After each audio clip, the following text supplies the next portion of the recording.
Hai semuanya, semoga kita selalu dalam keadaan sehat.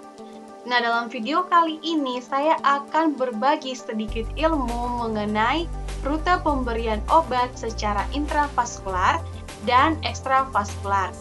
Baiklah, langsung saja, yaitu pemberian obat secara intravaskular. Intravaskular adalah pemberian obat dengan cara memasukkan obat ke dalam pembuluh darah vena, arteri, atau kardial menggunakan suntikan. Nah, tujuan dari pemberian obat intravaskular itu yaitu untuk mendapatkan reaksi obat yang lebih cepat. Nah, pemberian obat intravaskular itu seperti intravena, intraarterial, dan intrakardial. Nah, pada pemberian intravena tidak mengalami tahap absorpsi, sehingga kadar obat dalam darah dapat diperoleh secara cepat, tepat, dan dapat disesuaikan langsung dengan respon pasien. Salah satu contoh sediaan obat intravena yaitu larutan NaCl. Nah, larutan NaCl ini dianjurkan pada penanganan awal shock hipovolemik dengan hiponatremik serta alkalosis metabolik.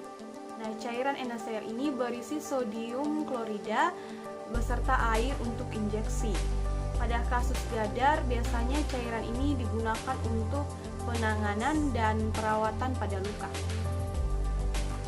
Sedangkan ekstravaskuler adalah pemberian obat secara tidak langsung, di mana obat tersebut mengalami tahap absorpsi terlebih dahulu, yaitu perpindahan obat dari tempat pemberian ke dalam aliran darah.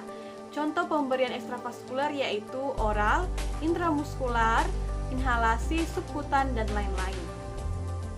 Salah satu contoh obat oral yaitu asam mefenamat, di mana asam mefenamat ini digunakan sebagai analgesik.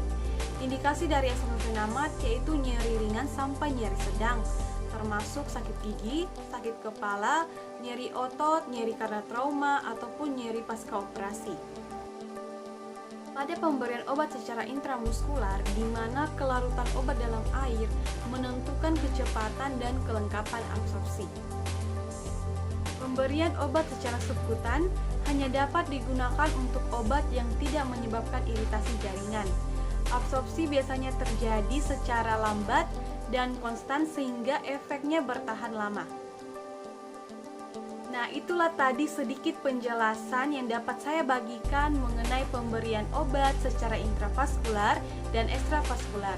Semoga bermanfaat buat kita semua. Kurang lebihnya mohon dimaafkan. Terima kasih dan salam sehat buat kita semua.